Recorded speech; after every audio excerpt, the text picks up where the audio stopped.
But I do want to point out though, it's easy to say for us, or for me at least, when you're in a good financial spot, to say money is not important. Because then if you think about people that are in debt and you say that, you're like, shut up.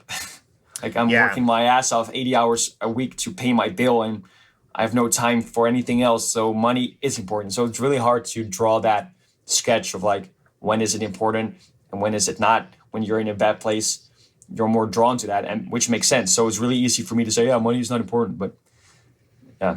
It's very true, dude. That's very, very true. And that's wise of you to point out, because there is people out there that are like, have like nothing, absolutely nothing. And like, what do you do in those situations? Like, I mean, I was there at one point in my life, and I methodically cleaned things up piece by piece. And it took me many years to do that. But to think of myself back in square one, and say the pandemic happened, I don't know how I would have reacted, to be honest. Like, like if I was in like a really bad spot financially, barely scraping by, I'm already behind on bills and in debt and lost my job.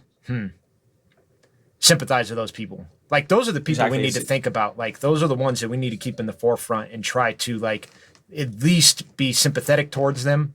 Like, I think of small businesses. We could go to that example that I used a couple of weeks ago. I went out with my brother and sister-in-law, and we were just doing some quick shopping. We decided that we're going to go to the mall, and we go there, and I'm telling you, there's thousands of people there. Like, there's no parking spots, and this is a big mall. Right away, I start to think of these small businesses and restaurants and, nail salons, hair cutting places, barbers. You could just, so many of these small businesses that have just been crushed. And those are all those are the entrepreneurs that like I relate to. I mean, that's me, man. Like, those people struggle. They work harder than you could ever possibly imagine. And they're the ones that build economies. And it's so sad to see that, like, they're the ones that are being affected the most by this. Yeah, it's the same thing when I said money is not important. The same thing with the pandemic is the best thing that could have happened to me this year. Well, that is for me. Yeah. If you just open the gym and you go bankrupt and you are in debt, it's not the best year for you. So it's really about perspective and your position. You need to be a bit lucky, of course. But even then, even when everything goes to shit, it's still up to you how you deal with that. So I'm not saying it's going to be easy, but it will be all right. Just try to keep that positive mindset. Yeah. And keep moving forward. Yeah, we're all in our unique situations, and that's the thing about life is like comparing yourself to others is definitely dangerous, but like accepting the fact that we're all dealing with different things is probably the best thing you could do for your head. And I think that really like, man, I can only sympathize with the people that have just, like you said, opened up a gym, and just put myself in their shoes of like, I just opened it up, a year ago, and my first 3 months did well, and then 9 months of it was a pandemic and got completely crushed and took all my savings, all my dreams just got flushed down the toilet. Like, where do I go from here? Like, yeah, I definitely, like, those are the people that like I really, really hope could pull out of this. Yeah, me too. And in the Netherlands, we have a system where we get financial support. So even though you're out of business for 3 months, we get that support so you can keep going. But it's going to stop eventually, especially after 9 months. Like, it's not going to be there forever.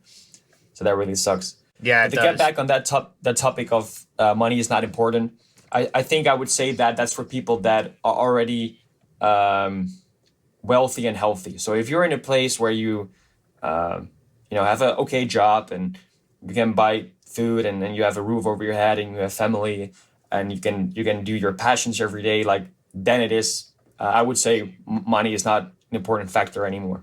Yeah. Yeah. Like when it comes, money's tricky. Money's really, really tricky. And, you and I talk about discipline a lot.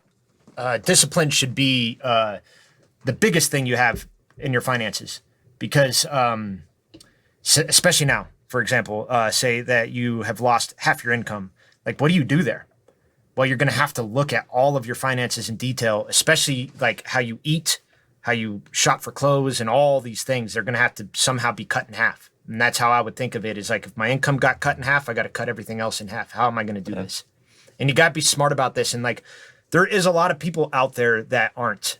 They just continue living the same lifestyle that they had previously, even though everything has changed. And like, try not to lie to yourself in these moments. Like, try not to be the person that's going to be like, oh, everything's going to bounce back, so I'm going to just continue on the same way I've lived.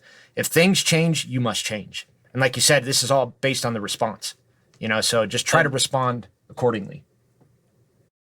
Exactly. And that's how it went with those scammers, I think, because the income stream changed up, but they kept living their life how they did in the past.